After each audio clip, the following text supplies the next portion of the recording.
সামর্থ্য সামর্থ্য জিনিসটা যেটা মানে এটা বুঝতে হবে যে আমাদের যে ভিতরে যে গাইডলাইনটা আছে ওগুলা মিলে সব মিলে আমার মনে হয় এই 15-20 জনই আমাদের বেস্ট। হ্যাঁ, এইটা নিয়ে আমরা আগাচ্ছি।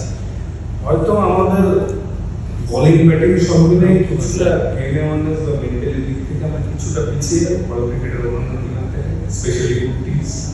এই জায়গাগুলো আমরা ইমপ্রুভ করার যথেষ্ট চেষ্টা করছি। ইনভারনমেন্ট, কালচার সব মিলে হয়তো বেশ কিছুদিন ধরে আমরা বলে আসতেছি যে ট্রানজিশন পিরিয়ড চলছে, বাট একটু সময় নিয়ে দিচ্ছে। আশা করছি দ্রুত এখান থেকে বের হয়ে আসতেই হবে। এটা বের হয়ে আসবো আমরা, তার জন্য অনেক কাজ করছি, সবাই অনেক কষ্ট করতেছি।